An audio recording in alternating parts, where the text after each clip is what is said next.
para la palabra? Abra su Biblia en Mateo capítulo número 4.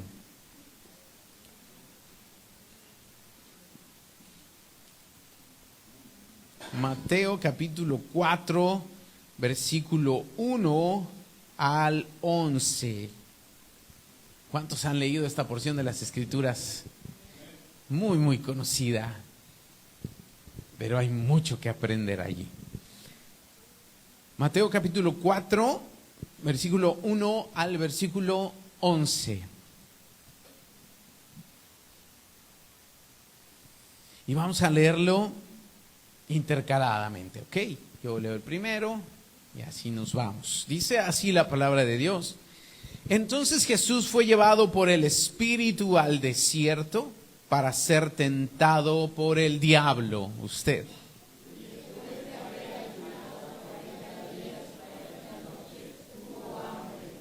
Y vino a él el tentador y le dijo: si eres hijo de Dios, di que esas piedras se conviertan en pan.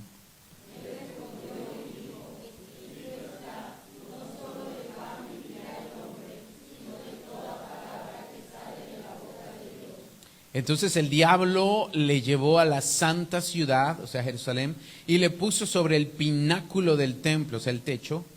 ¿Usted?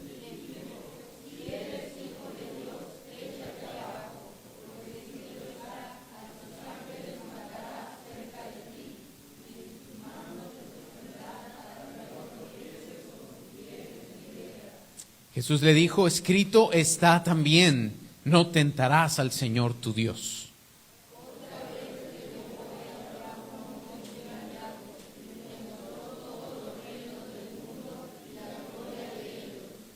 Y le dijo: todo esto te daré si postrado me adorares.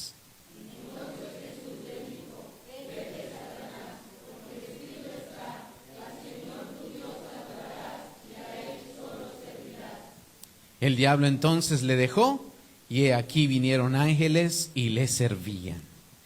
Amado Señor, en esta hora ponemos nuestra vida, nuestro corazón. Háblanos, Señor. Deseamos escuchar tu voz. Deseamos, Señor, que tú hables a nuestra vida y que esta palabra nos aliente, nos guíe y nos transforme. Queremos ser transformados por tu palabra y no salir igual, sino que algo en nosotros muera para que tú vivas y nos guíes, amado Señor, en nuestra vida diaria y en nuestra vida práctica. En el nombre de Cristo Jesús, aquí estamos dispuestos a oír tu voz. Amén. Muy bien, yo quiero hablarte del tema, le puse el ancla en el desierto. El ancla en el desierto. El Señor Jesús estaba en el desierto. Pero yo quiero que te imagines algo. Está bien, vamos a tratar de usar allí todas nuestras habilidades de imaginación por un momento, y imagínate la posición de Jesús. Dice la palabra que él estaba ¿en dónde? En el desierto. ¿Y estaba qué haciendo? Ayunando. 40 días de ayuno extremo. Algunos ya tenemos hambre y acabamos de desayunar. ¿Aguantarías un ayuno de 40 días? Y en el extremo del desierto. No estaba en la sala de su casa ni en el aire acondicionado de su hogar. Estaba en el desierto, un clima extremo, de noche frío y de día extremo calor, aridez al por mayor. Y el Señor Jesús estaba allí con un propósito. Estaba en ayuno, estaba buscando a su Padre Celestial. Pero en ese silencio del desierto, porque en el desierto no había camiones, no pasaba el de fierro viejo, ¿cómo va? Colchones, refrigeradores, estufas. Bien que se la sabe, ¿verdad? No pasaba el del pan, el panadero con el pan. No estaba el gas, ni se oía ningún ruido. Totalmente el silencio del desierto con hambre y frente a ti una voz de Satanás. Está bueno el asunto, ¿verdad? ¿Cuántos alguna vez han tenido una experiencia así media sobrenatural? Es que dice, se me subió el muerto en la noche, pastor. O sentía, ¿verdad?, que en las sombras. El Señor Jesús estaba en una situación así. Nosotros decimos, pues el Señor no tenía miedo, Él así. Acuérdate que el Señor Jesucristo era 100% hombre. No estoy diciendo que tuviera miedo, pero Él estaba experimentando algo que humanamente es difícil y es complicado. Y Él era totalmente humano. Y frente a Él había una voz, no de violencia y de amenaza, porque a veces el enemigo viene en un papel amenazante, en un papel retarte, en un papel de decir, te voy a matar, te voy a destruir. ¿Alguna vez has sentido esa experiencia del enemigo viniendo a atacarte y a confrontarte directamente? Bueno, en esta ocasión el enemigo no se presentó con el Señor Jesús con amenaza y con violencia, sino ¿sabes cómo se presentó? Ofreciéndole soluciones. Ofreciéndole soluciones inteligentes, rápidas a sus necesidades profundas. Ofreciéndole la manera de salir de aquello que él estaba enfrentando, tanto de manera natural como de manera espiritual. Y en esa escena en el desierto había una lucha de la voluntad del Señor con la voluntad tal vez de su Padre. Porque el Señor Jesús sabía su misión. El Señor Jesús sabía que venía como cordero a dar su vida en rescate por muchos. Pero humanamente hablando, como él oró en el Getsemaní, sinceramente él dijo, si es posible, pase de mí esta copa.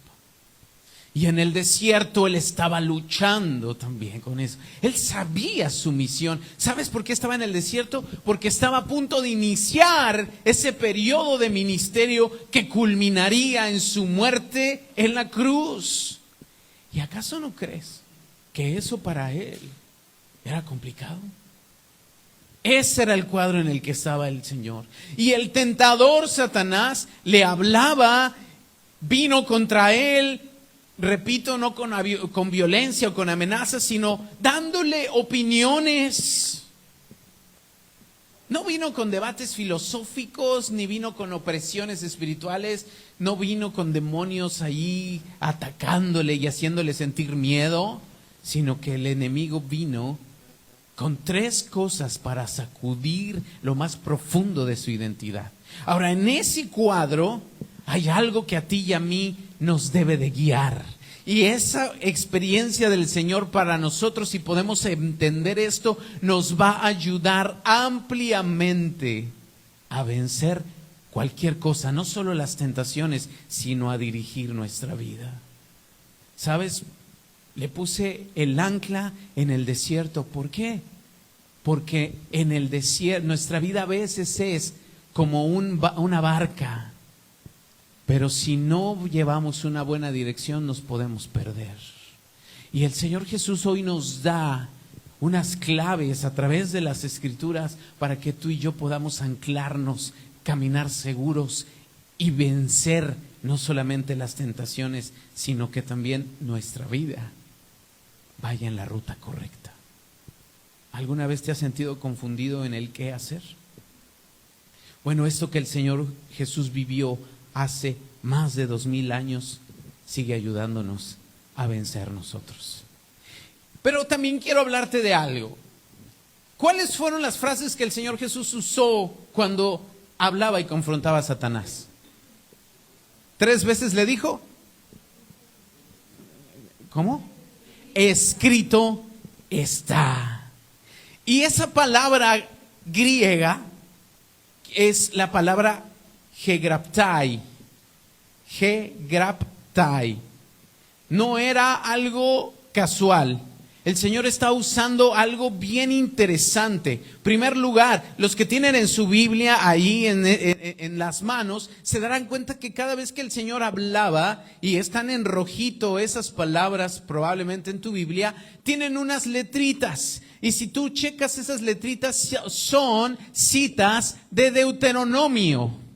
El Señor Jesús no usó escrito está de cualquier parte de la Biblia. Específicamente Él usó citas de Deuteronomio, capítulo 6, y usó también en Salmo 91. Lo que el Señor Jesús dijo, escrito está, no solo de pan vivirá el hombre, es una cita de Deuteronomio 6. Cuando Él dijo, no tentarás al Señor tu Dios, es una cita de Deuteronomio 6. Y cuando Él dijo, más bien no dijo Él, lo dijo Satanás, a sus ángeles mandará cerca de ti. Eso es Satanás usando el Salmo 91. Pero el Señor Jesucristo le dijo, solamente al Señor tu Dios adorarás y solo a Él servirás. Y eso otra vez Deuteronomio 6. ¿En qué momento se escribió Deuteronomio 6?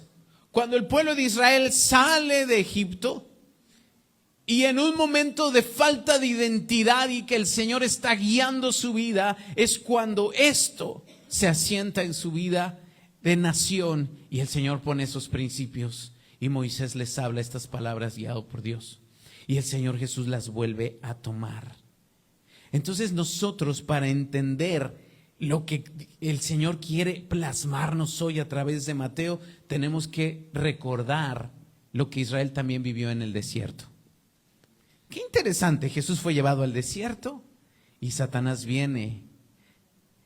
Y en el desierto el pueblo de Israel fue llevado y las luchas que vivieron. Aquí hay un parecido entre Israel en el desierto y Jesús en el desierto. Y eso es lo que quiero que descubramos hoy. Y cómo eso te ayuda a ti y a mí. Porque no fueron palabras al azar. Entonces hoy, a través de estas 3 tentaciones, el Señor Jesús nos da un manual. Diga conmigo, manual.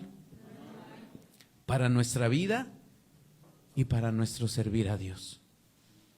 ¿Cuántos queremos servir a Dios? Cuando digo servir a Dios no quiere decir que te vas a volver pastor. Cuando digo servir a Dios es que queremos hacer lo que el Señor nos diga. Y yo creo que todos queremos servirlo. Ahora, ¿te acuerdas que te dije que la palabra escrito está, es la palabra griega hegraptai? ¿Sabes qué quiere decir? Si tú acostumbras tomar notas, toma nota. Si no, luego lo ves en el internet y ahí le regresas. Hegraptai quiere decir específicamente, no solamente escrito está como algo que fue escrito en el pasado, sino específicamente quiere decir algo que está escrito y que es indiscutible y que sigue teniendo autoridad hoy. Lo vuelvo a decir. Fue algo que fue escrito, pero no algo obsoleto, así como, alguien escribió por ahí en el pasado. No, es algo que fue escrito antes, sí, pero que es indiscutible, no es negociable, está firme y sigue teniendo plena autoridad hoy. Algo así como la Constitución política de los Estados Unidos mexicanos. Fue escrito en el pasado, es indiscutible y sigue siendo autoridad hoy. No, es que se escribió en 1917. No importa. La palabra de Dios fue escrita así hace miles de años, pero es indiscutible, no es negociable. Diga conmigo, no es negociable. Y sigue teniendo autoridad hoy. Hegraptai no solamente es algo que por ahí alguien escribió, es algo que sigue vigente y que tiene autoridad hasta nuestros días. Es importante entender eso porque así es la palabra de Dios. Hay gente que dice, no, eso ya está obsoleto. Discúlpame, pero la palabra de Dios sigue teniendo autoridad y es indiscutible. Esa palabra hegraptai no solamente es un documento humano, sino es la voz de Dios. Ese es interesante. Lo que Jesús estaba citando es la voz de Dios. no de un hombre. ¿Quién escribió? Dios mismo lo escribió. Dios mismo lo pronunció. Eso todavía le da mayor trascendentalidad. Es inmutable. Y en ese momento de la tentación del Señor, Él ocupó estas palabras. Eso descrito está, ¿sabes quién lo usaba? Los abogados y los fiscales en el tiempo de Jesús. Cuando ellos querían asentar algo indiscutible, decían, escrito está. Y era así como se tenía que decir y se dijo. Y te callas. Algo así. Autoridad, porque estaba en la Torá, la ley, la voz de Dios, no de hombre, voz de Dios. Tenía plena autoridad y eso es lo que Jesús estaba ocupando. Pero ¿en qué momento lo ocupó?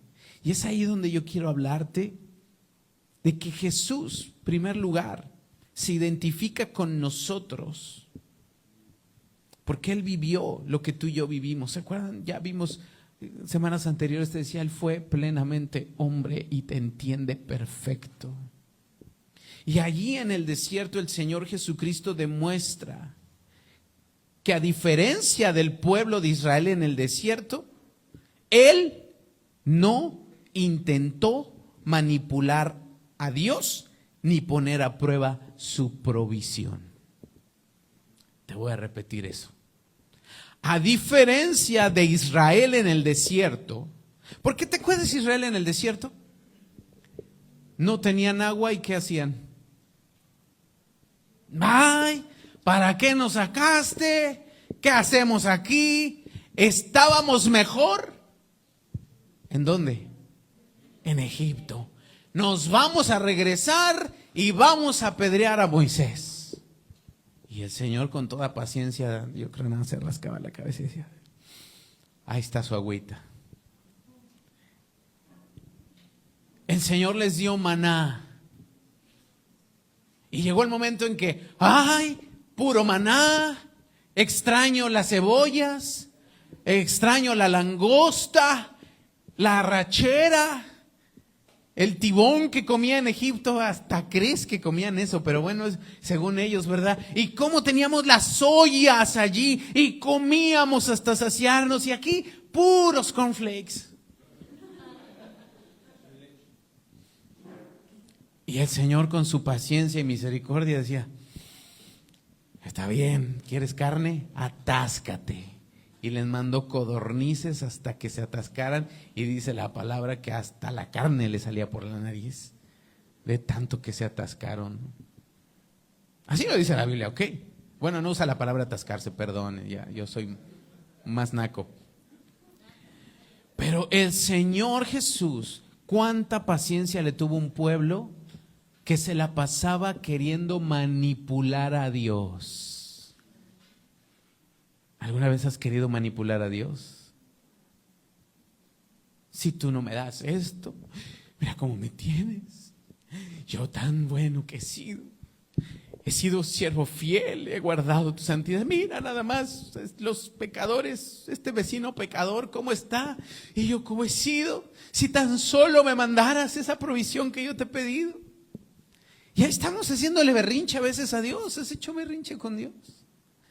Molestos, enojados. A lo mejor sí, la circunstancia que vives es complicada, pero ¿cuál es nuestra actitud? A veces nuestra actitud es de queja, de berrinche y de manipulación. Si no me das lo que te estoy pidiendo, Señor, es que no eres bueno, eres injusto, ya me voy a ir, ya no me voy a congregar. Y el Espíritu Santo el domingo en la mañana te dice, ve a la iglesia. No voy a ir. No, porque no me das lo que yo te he pedido. Y a veces parecemos niñitos. Bueno, el Señor Jesús no hizo eso. Él llevaba 40 días en el desierto. ¿Cuántos tendrían hambre? ¿Qué tendría de malo decirle a esas piedras que se conviertan en pan? ¿Qué tenía de malo? Dime. Pregúntale al que tienes al lado. ¿Qué tenía de malo? ¿Por qué era malo? Satanás vino con soluciones. Vino a decirle, dices que eres hijo de Dios, ¿no? Si eres hijo de Dios, dile que esas piedras se conviertan en pan. Y ahí viene el trabajo del enemigo. Soluciones. Qué interesante cómo trabaja Satanás. No vino a oprimirlo, no vino a molestarlo, no vino a enseñarle satánicamente una opresión, ni vino ahí con su trinche y sus cuernos en la noche a jalarle los pies. Vino a darle soluciones para cosas reales de su vida. Pero aquí el Señor Jesús nos da una cátedra de cómo se debe vivir en medio de esas situaciones. ¿Me vas siguiendo? Te quiero hablar de esto. 3 pilares para nuestra vida. 3 pilares para nuestra vida. Si hacemos un análisis de esto, mira, primer lugar, Mateo 4, versículo número 3. ¿Estás ahí? Y vino a él el tentador y le dijo, si eres hijo de Dios, di que estas piedras se conviertan en pan. Tenía 40 años de no, 40 años, 40 días de no comer, no, pues ya 40 años. ¿No? 40 días de no comer. ¿Cómo estarías tú? Y Satanás viene con una aparente solución. Si eres hijo de Dios, di que esas piedras se conviertan en pan. Pero él respondió y dijo, escrito está. Y esta palabra está en Deuteronomio 8:3. Escrito está, indiscutible, y sigue teniendo autoridad esto que te voy a decir. Es lo que le estaba diciendo Jesús a Satanás. No solo de pan vivirá el hombre, sino de toda palabra que sale de la boca de Dios. Y esto lo dijo cuando el pueblo de Israel estaba quejándose por el maná.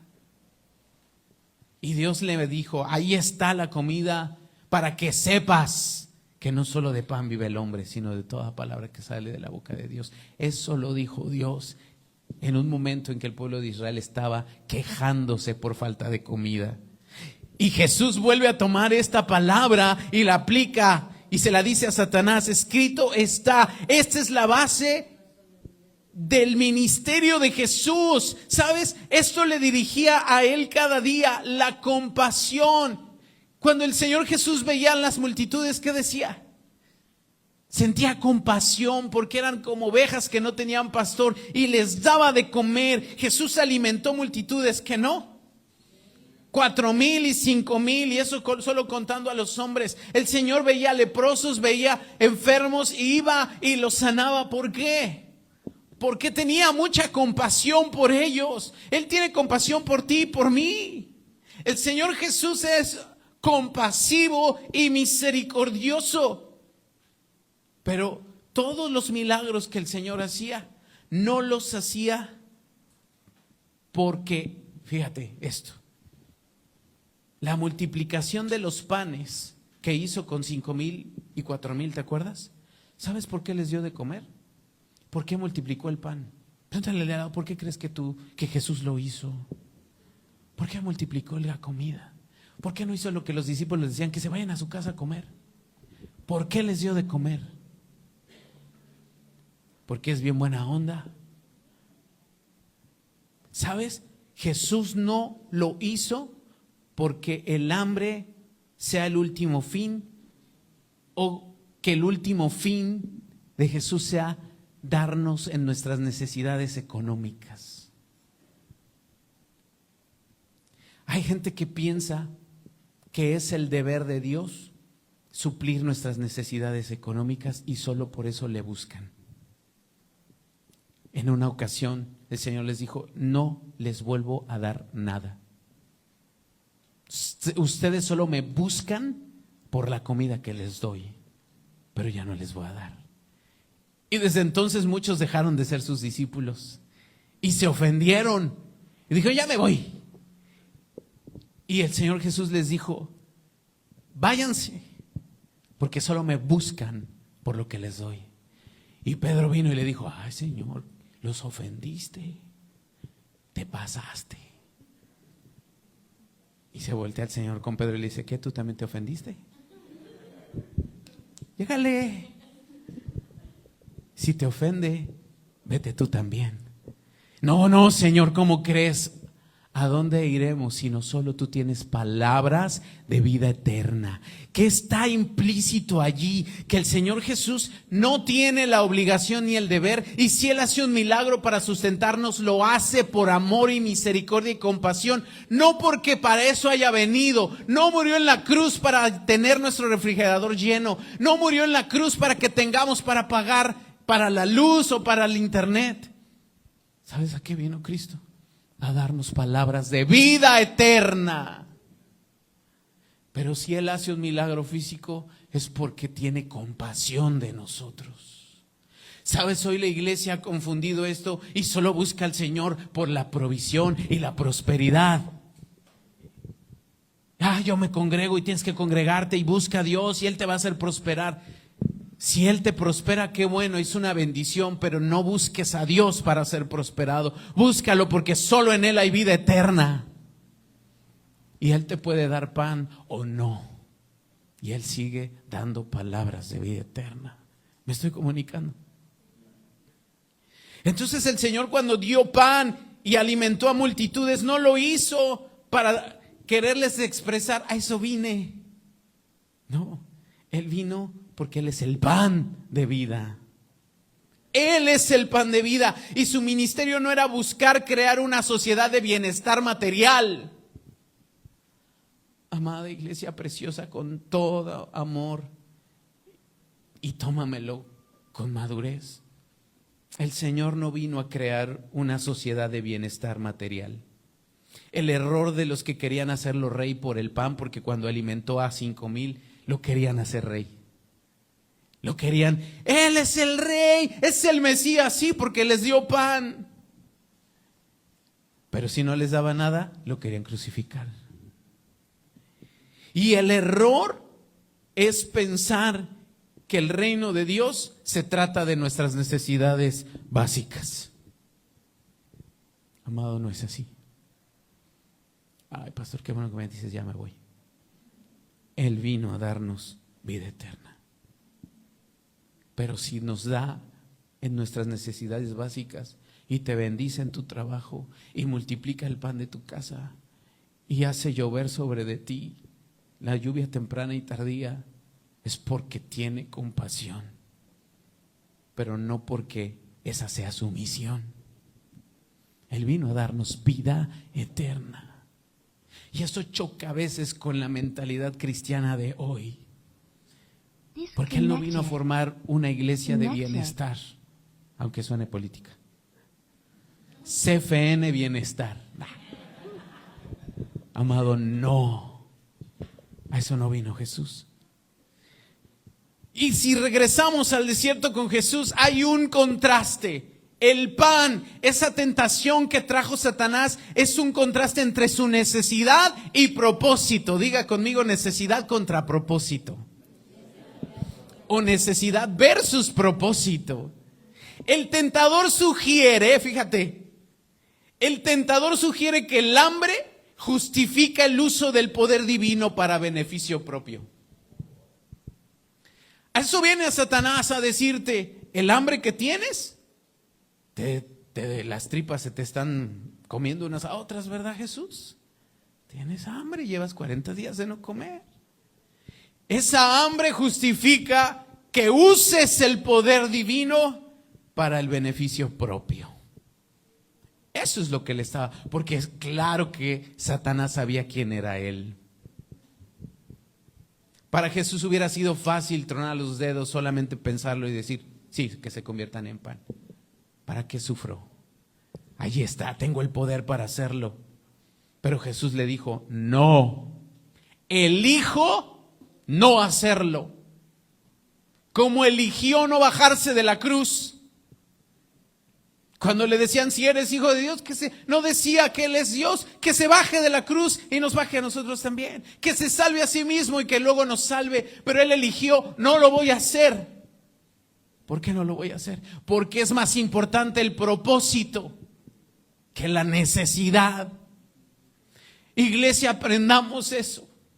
Es más importante lo que Dios está haciendo y el plan que Dios tiene. Si estás atravesando un tiempo de carencia, de necesidad, de enfermedad, seguro que hay un propósito allí, como Job. Y dice la Biblia, y Job no atribuyó a Dios despropósito alguno. Él sabía que un plan tenía Dios. Y Dios permite, y esas situaciones que vivimos, que a veces hacen que nos tronemos los dedos, nos comamos las uñas, estemos angustiados. Por eso dice, vete a orar, por nada estés afanoso, pon las necesidades delante de Dios y Él te dará paz. Porque muchas veces Él nos dice, estoy trabajando con tu paciencia. Estoy trabajando con tu dependencia. Te estoy arrancando el amor a lo material. Estoy quitándote eso que te estorba para que cumplas el propósito. Por eso, cuando Satanás viene y le propone, le está sugiriendo que se vale usar el poder de Dios para suplir una necesidad física. Pero la verdad es que el propósito supera las necesidades. Jesús enfrentó el hambre con la misma convicción que sufrió la cruz. Y en el desierto se estaba preparando para eso. ¿Tú crees que no estaba pensando el Señor cuando Satanás vino y le dijo, si eres hijo de Dios, di que esas piedras se conviertan en pan? Y si Él hubiera cedido, si Él hubiera dicho, ay sí, ya no aguanto el hambre, hubiera convertido las piedras en pan, eso hubiera pasado en la cruz. Se hubiera bajado de la cruz. En el Getsemaní hubiera renunciado. ¿Qué estás diciendo, pastor? ¿Una herejía? No. Satanás sabe que Dios tiene un plan y un propósito y quiere abortar, y por eso viene y te dice, es más importante tu necesidad, mira cómo estás, súplela primero. Pero Jesús, con toda convicción, siguió adelante y expresó, no solo de pan vivirá el hombre, sino de toda palabra. Había una palabra de Dios. Ve y da tu vida por los pecadores. Mi comida y mi bebida es que haga la voluntad de mi Padre que me envió. Jesús sabía su propósito. Y esa tentación es más profunda de lo que pensamos. A veces decimos, pues tenía hambre y pues no quiso comer. No es eso. Es que el tentador le estaba diciendo, hay atajos. ¿Para qué sufres? Mira que te ¿para qué sufres? Hay atajos. Bueno, esa es la voz del diablo, reprende a tu hermano. Tu hambre no es un problema que deba ser resuelto a cualquier costo. Es la oportunidad para descubrir que la palabra de Dios es más nutritiva que el pan de la comodidad, amado. Hay un propósito más grande. ¿Vamos bien aquí? ¿Cómo cerramos este punto? Es más importante el propósito que suplir tu necesidad. A veces estamos llenos de peticiones para suplir nuestras necesidades y no está mal, pero no todas serán suplidas. Cuando hay un propósito, el Señor trabajará más en su propósito, y entenderlo te va a salvar de tantas frustraciones y decepciones y de que tu fe sea removida. ¿Sabes por qué mucha gente abandona la fe? Porque Dios no les dio lo que le pidieron. No siempre Dios te va a dar lo que le pidas. Si Dios tiene un propósito, ocupará tu necesidad para trabajar en su propósito. Y si Él quiere, porque te ama, porque es misericordioso, porque es bondadoso, suplirá tu necesidad. Pero Él no tiene el deber. No sé si me comunico. Siguiente tentación. Dice la palabra de Dios que Satanás lo llevó a la santa ciudad y lo subió al techo del templo y le dijo, aviéntate, lánzate. Y como vio que Jesús usaba la palabra, dijo, pues acá yo también me la sé. Y vino Satanás y le cita el Salmo 91 y le dice, ¿que no dice la Biblia que a sus ángeles mandará para que te guarden y que tu pie no tropiece en piedra? Y Jesús le respondió, escrito está otra vez. Esto dijo Dios, esto tiene autoridad y sigue siendo válido e indiscutible. Y Dios dijo, no tentarás al Señor tu Dios. ¿Qué hay en esta tentación? Vemos un aspecto de la humildad y de la confianza del Señor Jesús. Y la cita que usó el Señor está igual en Deuteronomio capítulo 6, versículo 16. Cuando en Meriba el pueblo de Israel tentó a Dios igual, queriéndolo forzar a que Dios hiciera algo porque ellos estaban sufriendo. Durante todo su camino a la cruz, Jesús se negó a actuar como un mago. ¿Cuál es la diferencia de un mago a alguien que hace un milagro de parte de Dios? ¿Cuál es la diferencia de un hechicero y alguien que fluye de parte de Dios en milagros y sanidades? ¿Cuál es la diferencia entre las sanaciones y las sanidades bíblicas? Porque también el enemigo puede hacer sanaciones, pero en la Biblia habla de sanidades. ¿Cuál es la diferencia? Jesús sanaba enfermos, sí. ¿Cuál es la diferencia? Un brujo te cobra. ¿Alguna vez, espero que ya te hayas arrepentido, pero en tu vida pasada, pagaste por una de estas obras? Te cobran un ojo de la cara.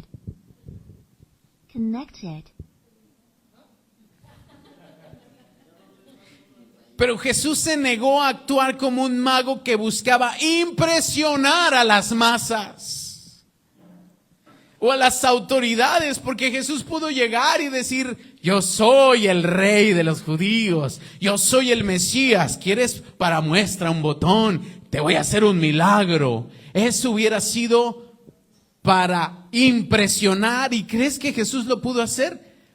Claro, Él podía haber usado milagros y sanidades para impresionar a las masas, pero sí lo hizo, sí se impresionaron. Sí, todos sus milagros no eran como objetivo personal. Era que ellos creyeran en el que lo envió. Y siempre decía eso, para que ellos crean al que me envió. Su propósito no era demostrar su poder. El propósito de las sanidades y milagros era hacer misericordia, era sanar los corazones y era traer vida eterna. Y este principio es importante porque ¿sabes lo que hace un mago? Por dinero, por fama, por prestigio y por autoridad propia, hacen obras sobrenaturales. Y Jesús se negó a hacer eso. Cuando vinieron le dijeron, tú que eres profeta, ¿qué señal traes? Es como, a ver, demuestra, haz un milagrito.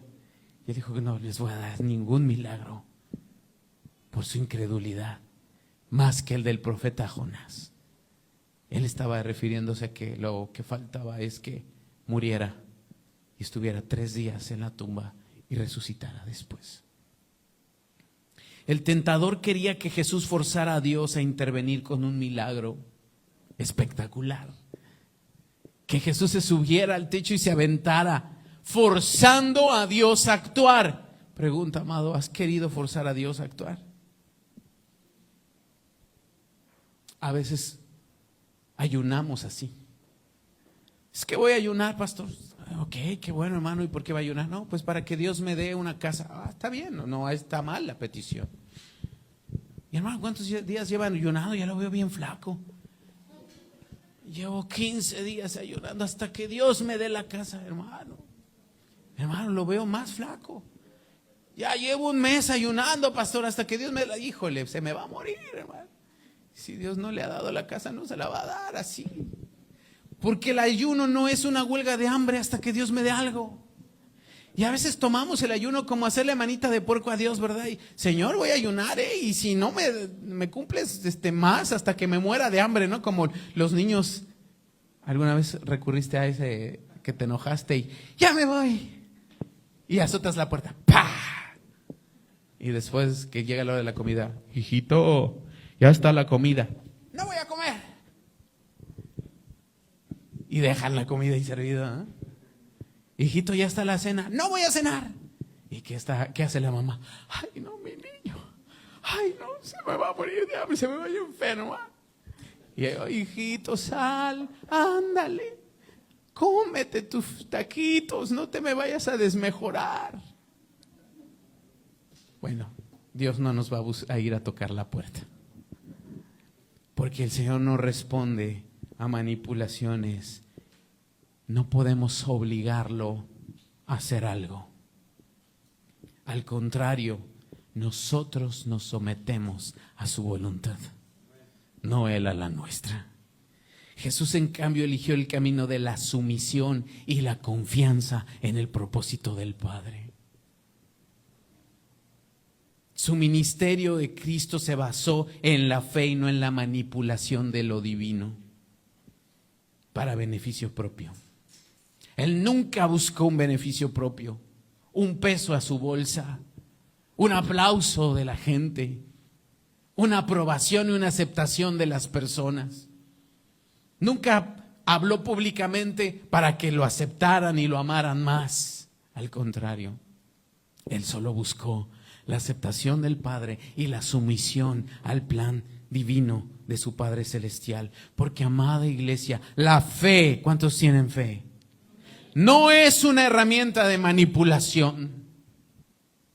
No vamos a forzar a Dios a hacer lo que nosotros querramos.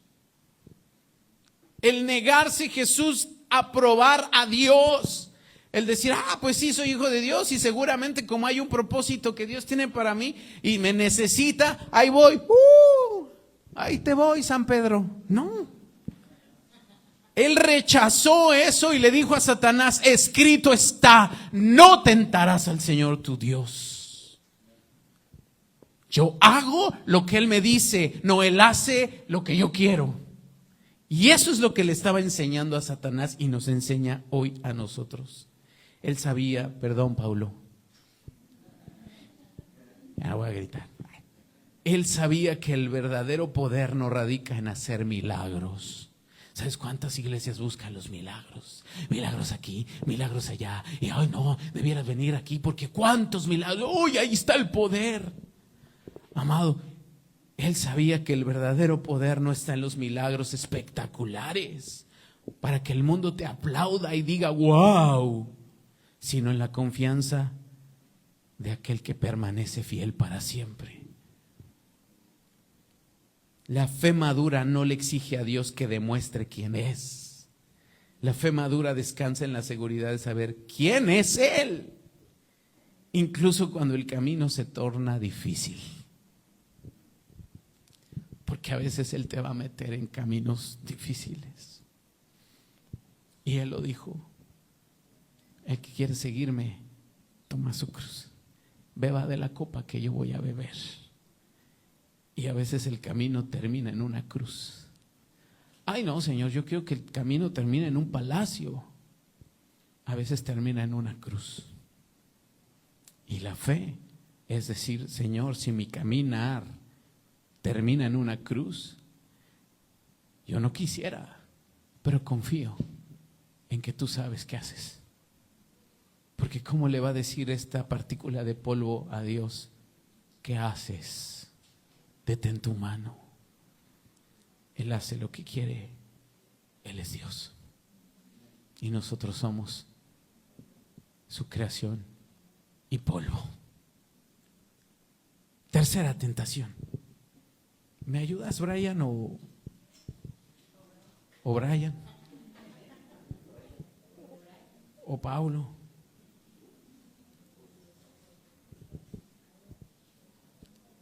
Dice el versículo número 8. Y otra vez el diablo lo llevó al monte alto y le mostró todos los reinos del mundo y la gloria de ellos. Y le dijo, si te postras y me adoras, te doy todo. ¿Qué le estaba queriendo decir? Ahórrate todo el sacrificio. ahórrate la cruz, ahórrate el derramamiento de tu sangre. Nada más tú y yo hagamos un negocio, aquí y ahora. Satanás tenía razón, los reinos de este mundo eran de él. Adán, el rey de este mundo, porque cuando Dios le dijo, sojuzgad la tierra y señoread, Dios le dio autoridad a Adán para ser el rey de la tierra. Pero cuando él pecó, eso se lo entregó a Satanás. Y la Biblia dice que Satanás es el príncipe de este mundo. Y cuando Satanás está diciéndole a Jesús, Jesús no lo corrigió y no le dijo, no seas mentiroso, no tienes nada. No, era verdad. Pero él estaba diciendo, hagamos un business. Vamos a pactar tú y yo. El diablo a veces viene con soluciones para pactar entre tú y él. ¿Está rudo la cosa? Mira, vamos a hacer un pacto. No viene violentamente, a veces viene sutilmente y como una serpiente astuta. Viene como con Eva a decirle, con que Dios dijo, mira, no es cierto. Es que Dios no quiere que tú seas como Él. Y empieza a inyectar una flecha, dice la palabra de Dios, saetas ardientes, dardos de fuego. ¿Cuál era el propósito de un dardo de fuego?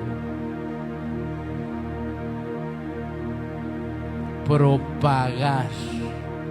Obviamente un dardo te va a matar, pero si tiene fuego la intención es que se propague un incendio, que se extienda.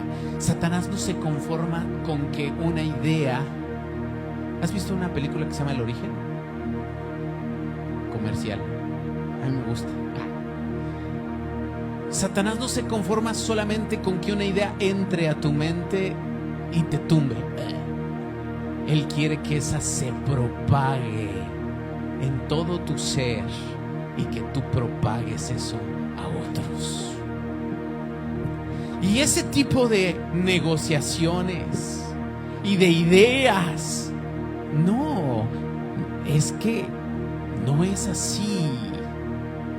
Dios sabe que el día que comas ese árbol serás como Él. Ese es un dardo de fuego que buscó propagar una idea que creció en la mente de Eva y que terminó llevándola a decir y a dudar de los propósitos y palabras de Dios. El Señor Jesús, ¿sabes cómo Él dijo que se resumía la ley y los profetas? Ama a Dios sobre todas las cosas. Ese es el gran mandamiento. Y el segundo, ama a tu prójimo como a ti mismo. Radicalmente. Y Jesús define todo su ministerio así: yo amo al Padre sobre todas las cosas y amo a los demás. Y rechazó ejercer el poder político. Tómame esto con madurez. Yo no estoy diciendo que si te gusta la política o quieres estudiar política sea pecado. No. Hazlo. Se necesita gente de Dios en el gobierno. A lo que voy es que Él rechazó, porque no era el propósito de Jesús hacer política, a diferencia que tal vez el tuyo. Pero el propósito de Jesús no era hacer política. Él no quiso tomar la fuerza, por fuerza, el reino. No vino buscando un atajo político que le ofrecía el tentador, porque el tentador le dijo: adórame y yo te doy. Vamos a hacer un trato simple y sencillo, porque sabe que el verdadero reino no se establece con la fuerza. El Señor sabe que el reino de Dios no va a venir en el corazón con una fuerza humana. Él sabe que esto viene por parte de Dios y de Dios es dado.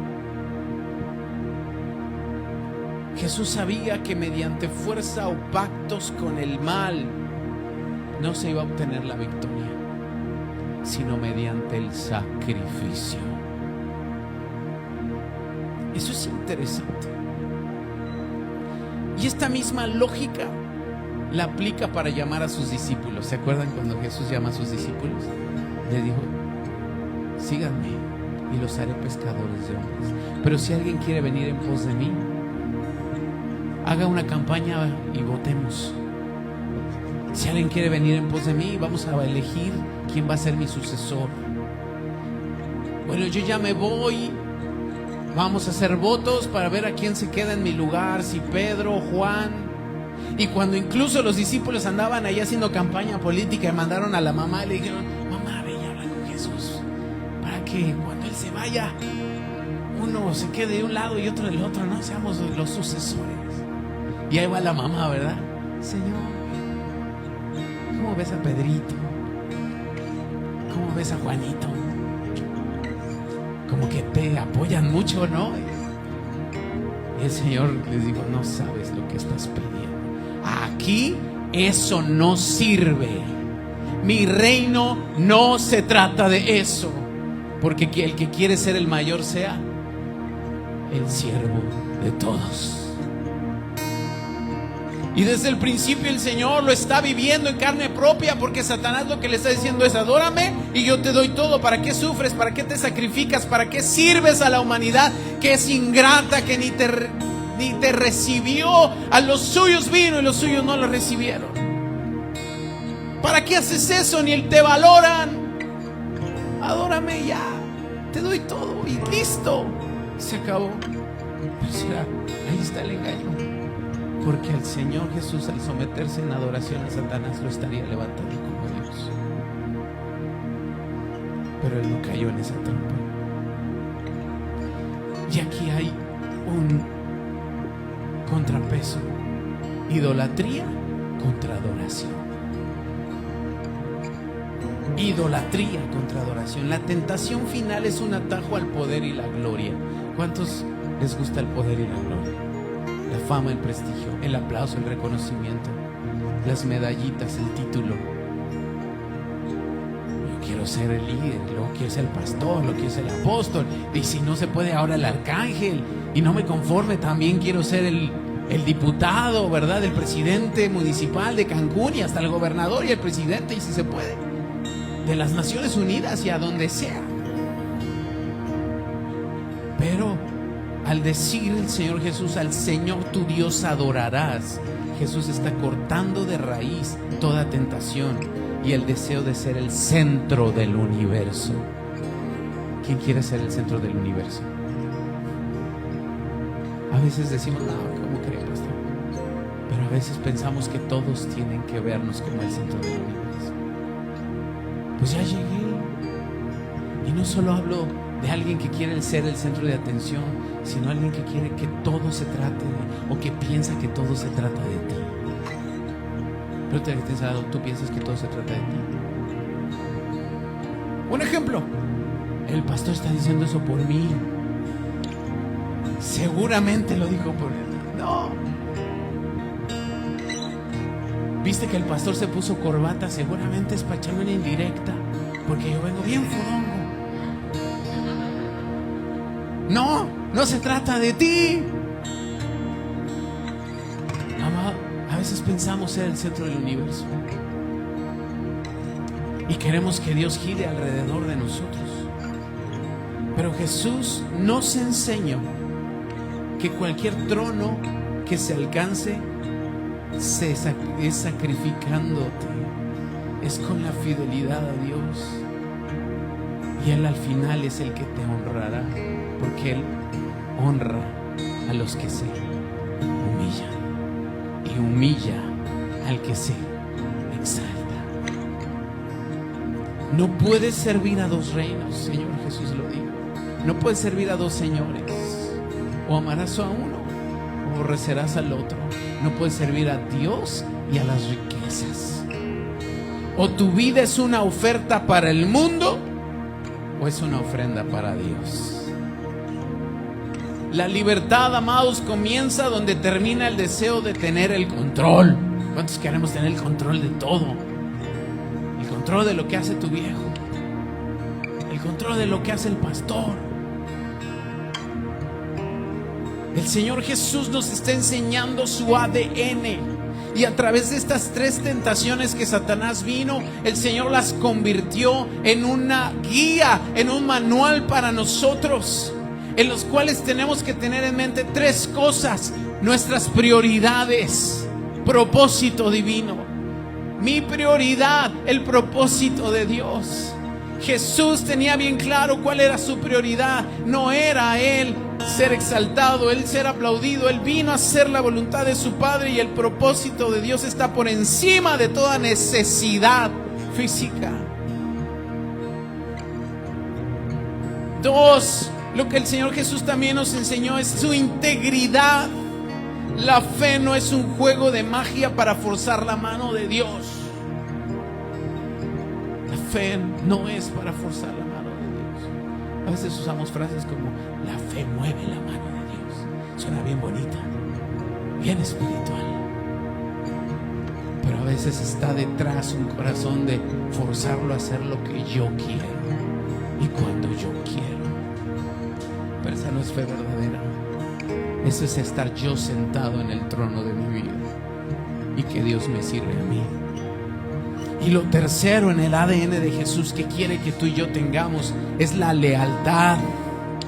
Lealtad. ¿Por qué lealtad? Porque la adoración es el acto de exclusividad que rechaza cualquier sistema humano de poder, cualquier fama, cualquier gloria que el mundo nos dé. Mi lealtad es para con mi Dios, y yo a Él le doy toda la gloria, y no negocio con nadie para que puedan darme a mí prestigio, gloria y poder. Si Dios me lo quiere dar, es su propósito, pero yo no hago negociaciones para tener ese lugar, porque mi lealtad es Dios. Por eso, amada iglesia, necesitamos identificar tu desierto. Jesús estaba en el desierto. Tal vez tu desierto es tu trabajo, estás en tu familia, tu ética laboral. Puede ser que te están ahí tentando. Puede ser que el enemigo está viniendo a tu vida con una necesidad de validación. Te está diciendo: usa el poder de Dios para que tu necesidad se supla. ¿Qué tengo que hacer? Reemplaza tu opinión con la Escritura. Cambia tu opinión por la de la Escritura. Ay, sí, yo creo que Dios debería darme esto porque soy su hijo. Yo creo que he pagado el precio suficiente y que he sido fiel y he sido buen siervo. Aquí he estado todos los domingos, puntualito, no falto, diezmo, ofrendo. Así que Dios debe bendecirme. Cambia tu opinión por la de la Escritura. Lo que Dios dice, el propósito de Dios, para que puedas decir: escrito está. Y a veces hay que decírnoslos a nosotros mismos. El Señor tu Dios adorarás y solo a Él servirás, no al revés. Practica esa lealtad con el Señor. Y esta semana, amado, toma esa decisión. Que te cueste tiempo, pero honra a Dios con tu integridad. Deja de buscar el aplauso del mundo. Deja de buscar la aprobación de los demás. Y comienza a medir tu éxito por la fidelidad a tu relación con Dios. Sabes, éxito no es cuánto has hecho y cuánto tienes. Éxito es cómo es tu relación con Jesús. Que también está tu relación con el Señor. Ahí está nuestro éxito. Y la victoria de Jesús en el desierto es la invitación para ti, para mí, para vivir en autoridad y vencer al enemigo. Porque esta palabra escrita está, es indiscutible y sigue siendo autoridad hoy, y nos quiere guiar.